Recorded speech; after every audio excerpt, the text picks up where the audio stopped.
Bienvenidos a El Derecho es Tendencia. Soy el abogado José Lobo Velázquez.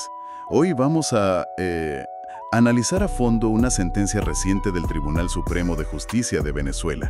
La idea es hacerlo de forma pedagógica para que todos, no solo los abogados, entiendan un poco mejor cómo se mueve el derecho en nuestro país. Exacto. Y hoy nos centramos en una decisión de la Sala Constitucional del TSJ.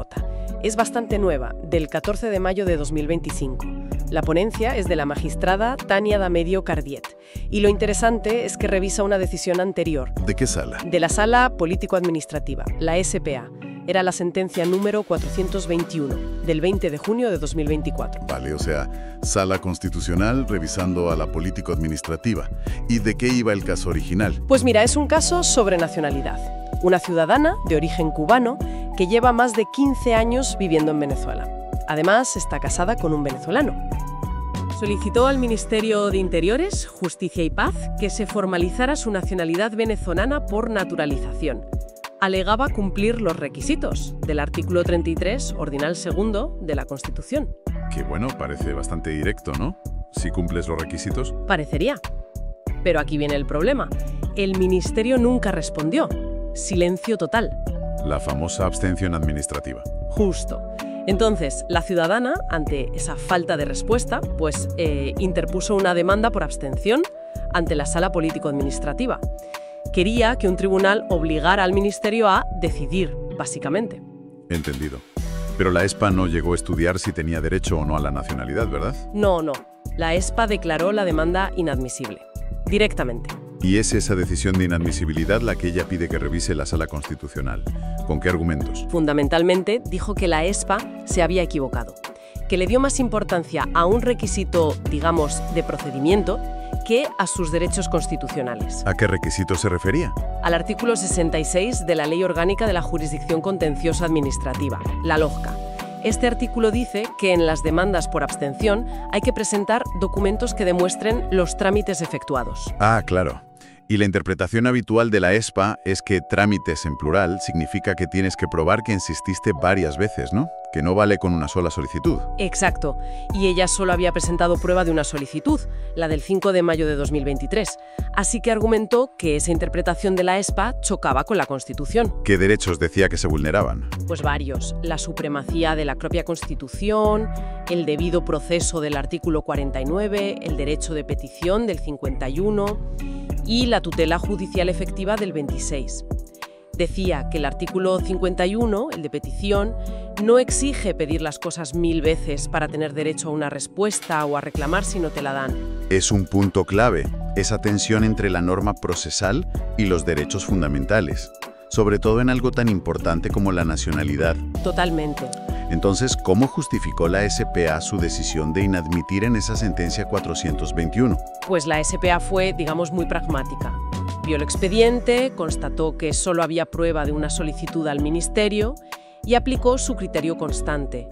Si el artículo 66 de la LOJCA pide trámites y solo hay uno, pues no se cumple el requisito. Y como no se cumplía, aplicó el artículo 35 de la misma ley, que son las causales de inadmisibilidad, y rechazó la demanda sin más. Sin entrar a valorar el fondo del asunto de la nacionalidad. Nada. Cuestión de forma pura y dura. Vale. El caso llega a la Sala Constitucional. ¿Qué razona la Sala Constitucional? Bueno, primero confirma que es competente para revisar, claro. Eso está en la Constitución, artículo 336.10, y en la ley del TSJ. Pero enseguida recuerda su propia doctrina. La revisión constitucional no es una apelación más, no es una tercera instancia. Es algo excepcional. Muy excepcional y discrecional. Solo para errores muy graves de interpretación de la Constitución o si se ignoran criterios vinculantes que la propia Sala haya establecido. ¿Y consideró que la ESPA había cometido un error de ese calibre? Pues no.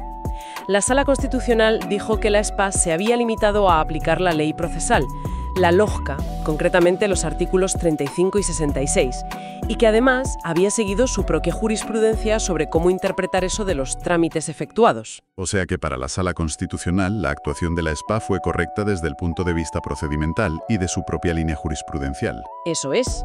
Consideró que no había una violación grotesca de derechos constitucionales ni tampoco un desconocimiento de la doctrina de la Sala Constitucional. Entiendo. que la queja de la ciudadana era más bien una discrepancia con la interpretación de la ley procesal hecha por la ESPA, pero no un problema constitucional de fondo que justificara la revisión. Exactamente. Por lo tanto, la decisión final de la Sala Constitucional fue declarar no al lugar la solicitud de revisión. Lo que significa que la decisión original de la ESPA, la de inadmitir la demanda, quedó firme, no se revisó. Correcto. El caso se cerró ahí. Resumiendo entonces, la Sala Constitucional respalda a la Sala Político-Administrativa.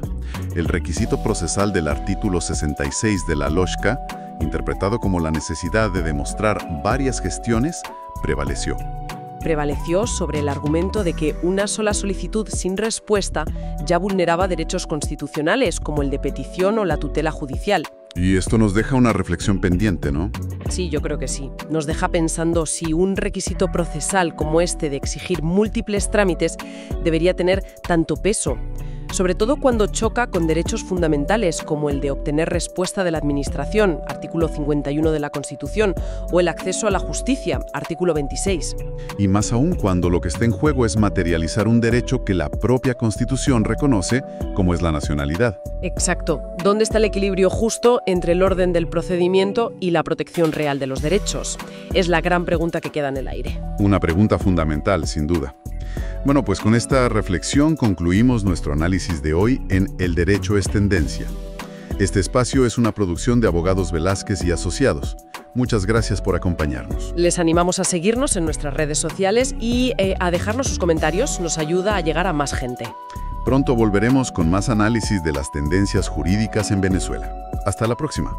Si te gustó nuestro contenido y deseas ver más, déjanos un comentario positivo, haz clic en me gusta, compártelo y suscríbete a todas nuestras redes. Si deseas una asesoría personal más completa, no dudes y escríbenos ahora al privado.